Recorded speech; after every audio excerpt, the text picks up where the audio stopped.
May mga araw ba sa buhay mo na parang isang salita lang ng isang tao ay sapat na para sirain ang buong araw mo?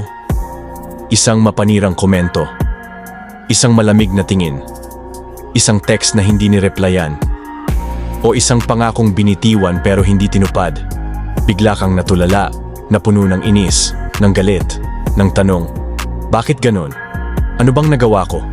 Sa isang iglap, mula sa pagiging kalmado, ikaw ay naging magulo, balisa, o masama ang loob. Parang kontrolado nila ang emosyon mo. Parang hawak nila ang remote ng utak mo. Pero, teka lang, ito ang katotohanan. Walang may kapangyarihang kontrolin ang emosyon mo. Maliban na lang kung ibinigay mo ito sa kanila. Oo, mahirap paniwalaan. Pero totoo, ang galit, tampo, at lungkot, natural yan. Pero ang paano ka tutugon, desisyon mo yan. At dito nagsisimula ang tinatawag na emotional mastery, ang kakayahang manatiling kalmado kahit magulo ang paligid mo. Isipin mo to, isang araw, may nagsalita sa iyo ng masama. Pero imbes na mapikon ka, ngumiti ka lang, tahimik, matatag, hindi na apektuhan. Dahil alam mong hindi mo kailangang sumayaw sa drama nila. Sa episode na ito, pag-uusapan natin ang 10 makapangyarihang leksyon na makakatulong sa'yo para matutong hindi basta-basta mag-react. Mga aral na magtuturo sa'yo paano bitawan ang galit, panatilihin ang kapayapaan, at hawakan ang manibela ng emosyon mo, kahit anong sitwasyon pa yan. Hindi ito tungkol sa pagkunwaring okay ka kahit hindi. Hindi ito tungkol sa pagiging manhid. Ito ay tungkol sa tunay na lakas, yung uri ng lakas na hindi kailangang sumigaw para marinig. Kung pagod ka ng laging magpadala sa emosyon, kung gusto mong matutong tumindig sa gitna ng bagyo nang hindi natitinag, handa ka na. Handa ka nang mabuhay nang hindi naapektuhan ng sinasabi, iniisip, o ginagawa ng iba. Handa ka nang matutong maging kalmado sa gitna ng kaguluhan. Kaya huminga ka ng malalim at sabayan mo ako sa paglalakbay patungo sa isang mas tahimik, mas matatag, at mas makapangyarihang sarili. Simulan na natin. Number 1. Ikaw ang may control sa reaksyon mo. Alam mo ba, hindi talaga yung nangyari ang nagpapagalit sa'yo, kundi kung paano ka tumugon sa nangyari. Isipin mo ito. Tahimik kang nagkakape, maayos ang araw mo, tapos may biglang nag-comment ng bastos o may sumingit sa pila. Ramdam mo agad yung init ng ulo, di ba? Pero tanungin mo ang sarili mo, sila ba ang sumira ng araw ko? O ako ang nagbigay ng pahintulot na sirain ito? Ang emosyon mo, hindi parang switch na basta na lang pinipindot ng ibang tao. Ikaw ang may hawak nun. Para mas malinaw, ganito mo isipin. Parang may suot kang noise-canceling headphones habang nasa gitna ka ng maingay na lungsod. Hindi naman nawala ang ingay. Andun pa rin ang busina, sigawan, at reklamo ng mundo. Pero dahil may panangga ka, hindi ito umaabot sa'yo. Ganon din sa emosyon. May ingay ang mga tao, may bastos, may nanlalait, may nangaasar. Pero kung meron kang emotional filter, hindi ka basta-basta natitinag. At ang filter na yon, nagsisimula sa isang simpleng bagay. Pagkilala sa espasyong meron ka bago ka mag-react. Sabi nga ni Viktor Frankl, between stimulus and response, there is a space. In that space is our power to choose our response. In our response lies our growth and our freedom. Gusto mong matutunan yan? Ganito mo sisimulan. Step 1. Pause at pangalanan ang nararamdaman mo. Galit ba to? Naiinis ba ako? Nasaktan ba ako? Ang pagtukoy sa emosyon ay unang hakbang para hindi ka lamunin nito. Step 2. Tanungin ang sarili mo, bakit ko to nararamdaman? Ito ba ay dahil sa ginawa nila? O sa kahulugan na ibinigay ko sa ginawa nila? Step 3. Pumili ng tugon na nakabase sa values mo. Hindi dahil napikon ka, dapat magmura ka. Hindi dahil na-offend ka, dapat gumanti ka. Pumili ng tugon na hindi mo ikakahiya bukas. Tugon na magpapakita ng maturity mo. Sa bawat pangyayari, may espasyo. At sa espasyong yon, may kapangyarihan kang mamili. Galit o katahimikan. Ganti o pag-unawa. Reaksyon na batay sa emosyon. O tugon na batay sa prinsipyo. Ikaw ang may control. At kapag natutunan mong gamitin ang kapangyarihang yon, Doon nagsisimula ang totoong emotional freedom. Number 2. Tigilan muna ang pag-aakalang gagawin din nila ang gagawin mo sakit. Diba? Yung ibinigay mo ang lahat. Pero nung ikaw na ang nangailangan, parang hindi ka nila kilala. Yung inunawa mo sila sa oras ng kahinaan nila. Pero nung ikaw ang may pinagdadaanan, wala man lang kumustang totoo. Ang tanong, sila ba ang mali? O ikaw ba ang umasa ng sobra? Isa ito sa pinakamalalim na dahilan kung bakit tayo nasasaktan, hindi dahil sa kung anong ginawa ng ibang tao, kundi dahil inaasahan natin na gagawin nila ang ginagawa natin para sa kanila. Pero ito ang katotohanan na mahirap lunukin. Iba ang lens nila sa lens mo. Iba ang priorities nila, iba ang ugali nila, iba ang level ng empathy nila. At kahit gaano kakabuti, hindi nito ginagarantiya na babalik sa'yo yon sa parehong paraan. Sabi nga sa isang matalinong kasabihan, expectations are the root of all suffering. Ang inaasahan mo, pero hindi natupad. Iyan ang ugat ng galit, tampo, at pagkadismaya. Pero may paraan para makawala diyan. Heto ang 3 hakbang. Step 1. Kilalanin ang mga inaasahan mo. Kapag na-disappoint ka, tanungin mo, ano bang inaasahan ko sa kanya? Inaasahan mo ba na babalik ang effort mo? Na maiintindihan niya ang pinagdadaanan mo? Step 2. Tanungin kung realistic ba ang expectations mo. Makatarungan ba talaga yung inaasahan mo sa kanya? Batay sa pagkakakilala mo sa kanya? O batay sa kung sino ka? Baka umaasa ka sa ulan sa gitna ng disyerto. Step 3. I-shift ang focus mo mula sa control patungo sa response. Hindi mo kontrolado ang asal nila, pero kontrolado mo kung paano ka tutugon.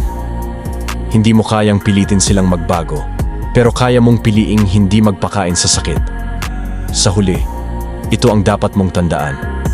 Ang ibang tao ay hindi ikaw, at hindi mo sila makokontrol, pero kaya mong pangalagaan ang sarili mong kapayapaan. Kaya sa susunod na madismaya ka, huwag mong tanungin, bakit niya ginawa yon? Pagkus tanungin mo, bakit ko inasahan na hindi niya yon gagawin? Kapag natutunan mong bitawan ang expectations, matututo kang yakapin ang realidad. At sa pagyakap mo sa totoo, mas kaunti ang sakit. Mas malawak ang kapayapaan. Number 3. Bitawan ang pangangailangang laging tama ka. Naranasan mo na bang makipagtalo sa isang tao? At kahit alam mong wala ng saysay, pinilit mo pa ring patunayan na ikaw ang tama? Hindi dahil gusto mong linawin ang katotohanan, kundi dahil ayaw mong matalo, ayaw mong mapahiya. At minsan, kahit relasyon na ang nasisira, basta maipakita lang na tama ka, go pa rin. Pero, tanungin mo ang sarili mo ngayon, kapag nanalo ka ba sa argumento, masaya ka talaga?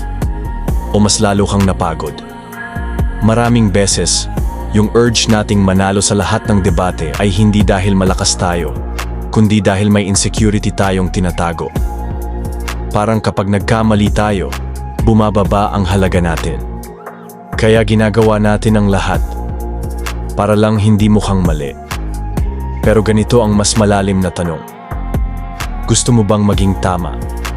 O gusto mong magkaroon ng kapayapaan? Kasi hindi mo makukuha pareho.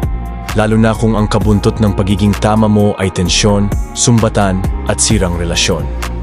Kaya kung gusto mong piliin ang mas matalinong landas, heto ang 3 simpleng hakbang. Step 1. Huminto bago sumagot.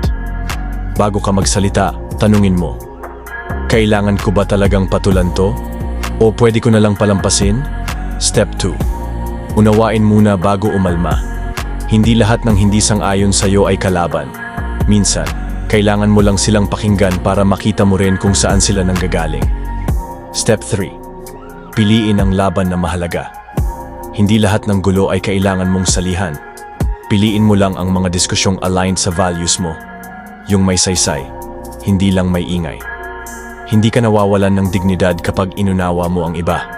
At hindi mo kailangang manalo sa bawat usapan para mapanatili ang respeto mo sa sarili. Sa katunayan, ang tunay na respeto ay dumarating kapag pinili mong tumahimik kahit kaya mong mag-ingay.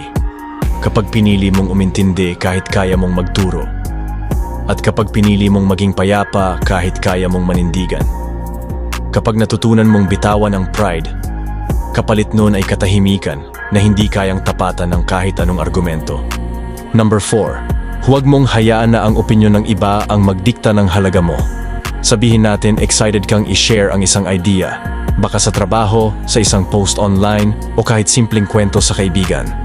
Pero biglang may bumara, may nagsabing, di wow. Wala namang saysay yan. O mas malala, tinawanan ka lang. Boom! Nawala ang gana mo. Napaisip ka. Baka nga wala akong kwenta. Siguro tama sila. Pero teka lang, totoo ba yon? O masyado ka lang naniniwala sa opinyon ng ibang tao? Sabi nga ni Marcus Aurelius, "We love ourselves more than other people, but we care more about their opinions than our own." Ang ironic, di ba? Mahal natin ang sarili natin, pero kapag may sinabi ang iba, kahit di naman nila alam ang buong kwento, sila ang mas pinapaniwalaan natin. Kaya kung gusto mong mapanatili ang emotional peace mo, ito ang dapat mong gawin. Step 1. Huminto bago mag-react. Kapag may sinabi ang ibang tao na nakakasakit, huwag agad bumawi. Huminga. Pagnilayan. Hindi lahat ng bagay kailangan patulan. Step 2. Paghiwalayin ang opinyon sa katotohanan. Tanungin mo, may basehan ba to? May laman ba yung sinabi nila? Kung wala, huwag mong dalhin. Kung meron, gamitin mong feedback, hindi personal attack. Step 3. Ipaalala sa sarili ang tunay mong halaga. Hindi ka nawawalan ng worth dahil lang may hindi naniniwala sa'yo. Hindi mo kailangan ng validation para mapatunayan na mahalaga ka.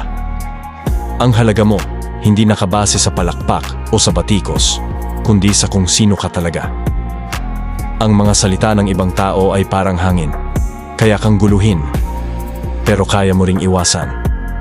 At tandaan mo, hindi lahat ng tunog dapat mong pakinggan. Sa susunod na may manghusga sa'yo, tanungin mo ang sarili mo. Ito ba ay tungkol sa akin o tungkol sa limitasyon nila? At kapag sinagot mo yon ng tama, maaalala mong ang halaga mo. Hindi kailanman galing sa labas, kundi sa loob. Number 5. Protektahan ang enerhiya mo sa pamamagitan ng malinaw na hangganan. May mga araw bang pakiramdam mo parang drained ka kahit wala ka namang ginawa para sa sarili mo? Parang buong araw ka nang tumulong, nakinig, nagpaubaya, pero ikaw, walang natira. Bakit? Kasi wala kang malinaw na hangganan. At kung wala kang boundaries, lahat ng tao may access sa enerhiya mo kahit hindi sila karapat-dapat. Tandaan mo ito, greater than you can't pour from an empty cup.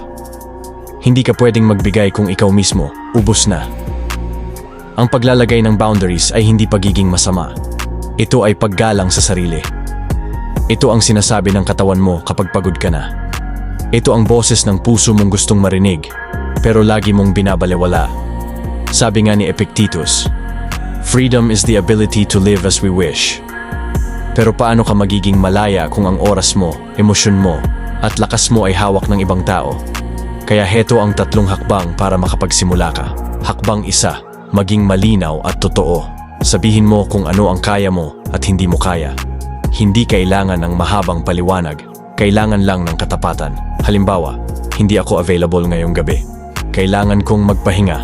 Step 2, gamitin ang I statements. Huwag mo silang sisihin, ipaliwanag mo lang kung ano ang kailangan mo.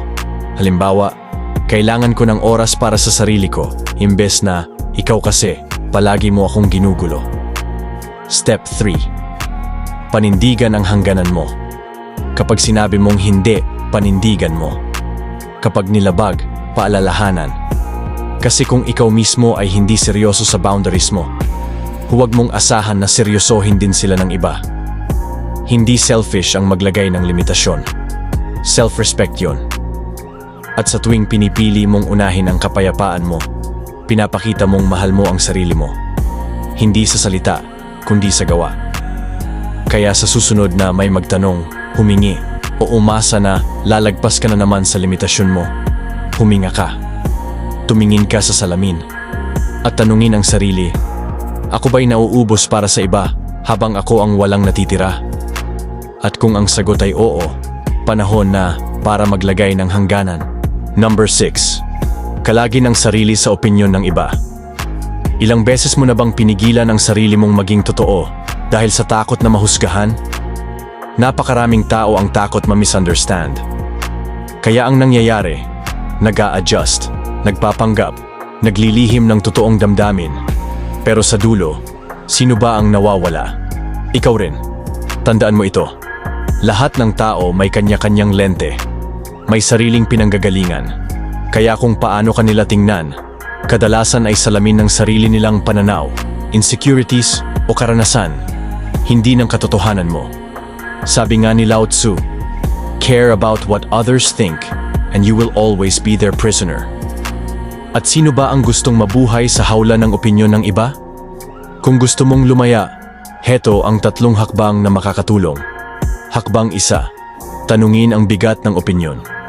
Kapag may nagsabi ng hindi maganda, itanong mo, importante ba ang opinyon niya sa buhay ko? May ambag ba siya sa pagkatao mo, sa goals mo, sa kapayapaan mo? Kung wala, bitawan mo. Hindi lahat ng komento kailangan mong dalhin. Step 2. Ibalik ang focus sa sarili mong values. Ano ba talaga ang mahalaga sa'yo? Ano ang paniniwala mo, ang layunin mo? Yun ang basehan ng identity mo, hindi ang paningin ng iba. Kapag malinaw sa'yo ang values mo, hindi ka basta-basta natitinag, kahit ano pa ang sabihin ng iba. Step 3. Hayaan mong dumaan ang judgment, parang dahong lumulutang sa batis. Nandyan lang sila, pero hindi sila mananatili. Hindi mo kailangang habulin. Hindi mo kailangang labanan. Hayaan mo silang dumaan at magpatuloy ka. Ang katotohanan, hindi mo kontrolado ang opinyon ng iba, pero kontrolado mo kung paano ka tutugon. At minsan, ang pinakamakapangyarihang tugon ay ang katahimikan at pagpapatuloy. Kaya sa susunod na makaramdam ka ng takot dahil baka may masabi ang iba, tanungin mo ang sarili mo. Kanino ba talaga ako namumuhay? Sa kanila o para sa sarili ko? At kung pipiliin mong mabuhay ayon sa sarili mong paniniwala, doon magsisimula ang tunay mong kalayaan. Number 7. Tumugon sa pamamagitan ng katahimikan, hindi ng galit. Alam mo yung pakiramdam na parang gusto mong sumabog? May nagsabing masakit, may gumawa ng nakakainsulto, at parang buong katawan mo gustong gumante. Pero teka lang, ano kung hindi ka tumugon? Paano kung imbes na sumigaw, tumahimik ka? Sabi nga ni Marcus Aurelius, the best answer to anger is silence. At kung iisipin mo, may mas makapangyarihan pa ba sa isang taong hindi natitinag? Kapag galit ang ibintaw sa'yo, huwag mong salubungin ng galit. Kasi ang galit, parang apoy. Kapag pinakain mo, lalakas. Pero kapag pinabayaan mong mamatay, ikaw ang nanalo. Narito ang 3 hakbang para gawin iyon. Hakbang 1. Huminto at huminga. Bago ka sumagot, bago ka mag-post, bago ka bumira, huminga. Bigyan mo ang sarili mo ng puwang para piliin ang kapayapaan kaysa sa away. Step 2. Makinig nang hindi agad nagtatanggol. Minsan, hindi mo kailangang ipaliwanag ang sarili mo. Hayaan mo silang magsalita. Kasi ang taong puno ng galit, madalas naglalantad ng sarili nilang kahinaan. Step 3. Magsalita lang kung makabubuti ito sa katahimikan. Kung wala kang sasabihing makatutulong, makapagpapakalma, o makapagpapaliwanag ng may respeto, mas mainam ang katahimikan. Katahimikan ay hindi kahinaan. Ito'y disiplina. Kapag pinili mong tumahimik sa gitna ng galit, pinapakita mong ikaw ang may kontrol, hindi ang emosyon mo at lalong hindi sila. Kaya sa susunod na may magtaas ng boses, manira o manggulo, huwag mong salubungin. Tumingin ka sa kanila at piliing hindi sumayaw sa sayaw ng gulo. Kasi minsan, ang pinakamaingay na sagot ay ang katahimikang hindi nila kayang buwagin. Number 8. Gamitin ang pasasalamat para tunawin ang galit. May araw bang pakiramdam mo, lahat sablay, traffic, walang pasok, napagalitan ka, tapos may nagsabi pa ng masakit. Parang isang apoy na dahan-dahang lumalaki sa dibdib mo. Pero teka lang, pwede ba talagang mawala ang galit kung magpapasalamat ka? Sabi ni Cicero, gratitude is not only the greatest of virtues, but the parent of all the others. At may katotohanan doon. hindi mo kayang sabay na magalit at magpasalamat. Kasi ang utak mo, pipili ng isa. Kaya sa gitna ng inis, ng frustration, ng galit, subukan mong huminto. At itanong, ano ang meron ako ngayon na pwede kong ipagpasalamat? Step 1. Huminto at mag-reflect. Sa halip na habulin ang thought spiral ng galit, putulin ito. Pumili ng isang bagay na meron ka ngayon. Kalusugan, pamilya, pagkain, isang simpleng hinga. Step 2. Magsulat ng gratitude journal. Tuwing gabi, isulat ang 3 bagay na pinasasalamatan mo. Kahit gaano kaliit, kapeng mainit, matahimik na biyahe, mensaheng nakakagaan ng loob. Ang simpleng habit na ito, babaguhin ang wiring ng isip mo. Mula reklamo, tungo sa pasasalamat. Step 3. Gamitin ang pasasalamat bilang reframe. Kapag may nangyari na nakakainis, tanungin mo, ano ang pwede kong matutunan dito? Paano ito nagiging parte ng growth ko? Imbis na isipin, bakit ako ginaganito? Sabihin mo, buti na lang may pagkakataon akong mas maging matatag. Pasasalamat ang gamot sa galit. Hindi ito pagiging bulag sa problema. Ito ay pagpipili kung saan mo ilalagay ang focus mo. Kaya sa susunod na mapuno ka ng inis, huminga, ngumiti, at sabihin sa sarili mo, pasalamat ako, buhay ako, natututo ako, at may pagkakataon pa akong maging mas mabuti. At sa sandaling iyon, makikita mong unti-unting nawawala ang bigat.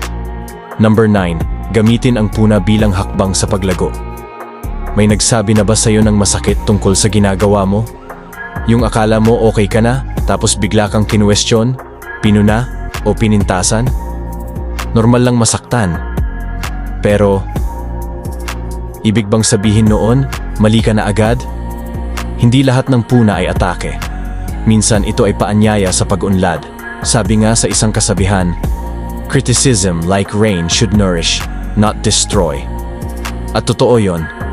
Ang ulan, pwedeng magpalubog, pero pwede rin magbigay buhay. Depende kung paano mo ito tatanggapin. Step 1. Huminto bago tumugon. Kapag may pumuna, huwag agad magtanggol. Huminga ka muna. Tingnan mo kung ang reaksyon mo ay galing sa ego o sa katotohanan. Step 2. Suriin kung kanino galing. Tanungin mo ang sarili mo, may malasakit ba siya? May kredibilidad ba siya sa ganitong bagay? Hindi lahat ng puna ay pantay. Ang ibang tao, nanghuhusga lang, pero ang iba, nagtuturo. Step 3. Hanapin ang aral. Kahit pa hindi maganda ang pagkakabigay ng puna, may matutunan ka pa rin. May punto ba siya? Paano ko ito magagamit para maging mas mahusay? Minsan, ang pinakamasasakit na komento, sila ring nagtuturo sa atin ng pinakamatibay na leksyon. Ang totoo, ang taong marunong tumanggap ng puna, mas mabilis matuto, mas lalim ang karakter, mas lumalakas ang loob. Kaya sa susunod na punahin ka, huwag mo agad ituring na insulto. Tingnan mo ito bilang isang salamin na nagpapakita ng parte ng sarili mong kailangang asikasuhin. At kapag kaya mong ngumiti kahit pinupuna ka, doon mo malalaman, ikaw ay lumalago. Number 10. Maging dalubhasa sa kung saan, ang kung saan ng pagbitaw. Isipin mong may hawak kang mainit na uling. Mahigpit mong kinakapitan kasi galit ka, nasaktan ka, naapi ka, pinagsamantalahan ka. Pero habang hawak mo yan, sino ba talaga ang nasusunog? Ikaw. Sabi nga ni Buddha, holding on to anger is like drinking poison and expecting the other person to die. Sa bawat galit na hindi mo binitawan, ikaw ang nauubos, ikaw ang nahihirapan, ikaw ang nawawalan ng kapayapaan. Step 1. Kilalanin ang emosyon. Hindi ka dapat mahiya sa nararamdaman mo. Galit, sama ng loob, sakit. Tanggapin mo. Pero, huwag mong gawing tahanan. Step 2. Baguhin ang pagtingin. Imbes na tanungin, bakit ako ginanito? Itanong mo, anong aral ang dala nito? Lahat ng karanasan, kahit masakit, may binubuksan na pinto sa bagong pag-unawa. Step 3. Ituon ang pansin sa kasalukuyan. Ang nakaraan, tapos na. Ang hinanakit, walang tinutulungan. Pero ang ngayon, dito ka pwedeng gumaling, gumaan, at magsimulang muli. Ang sining ng pagbitaw ay hindi kahinaan. Ito ay karunungan. Ito ay pagpapalaya sa sarili. At ang totoo, kapag natutunan mong bitawan ang galit, ang kontrol, at ang mga alaala, na pumipigil sa'yo. Mas lalo mong makikilala ang sarili mong buo, tahimik at malaya. Kaya tanungin mo sarili mo ngayon, sulit ba ang sakit na kinikimkim ko? Kapalit ng kapayapaan na pwede kong makamit kung bibitaw ako. Kapag binitawan mo ang bigat, mararamdaman mong ikaw ay gumaan. At doon mo mararamdaman ang tunay na lakas. Ang kakayahang hindi manatili sa sugat, kundi lumaya mula rito. Kung kahit isa sa mga aral na to ay nakapagbigay sa'yo ng linaw, katahimikan o lakas, i-share mo to sa isang taong alam mong kailangan din ng pahinga mula sa gulo ng mundo. At sa comment section, gusto kong marinig mula sa'yo. Anong lesson ang pinakatumama sa'yo? At kailan ka huling nanahimik at nanatiling kalmado kahit pwede kang magalit o sumabog? Huwag mong kalimutang mag-subscribe dahil sa channel na to, hindi lang basta ka matututo. Matututo kang kontrolin ang sarili mo kahit magulo ang paligid. Tandaan, ang emotional mastery ay hindi destinasyon. Isa itong pamumuhay. At kung handa ka ng mamuhay ng may kapayapaan, samahan mo ko sa susunod pa nating mga video. Stay mindful, stay calm, stay powerful.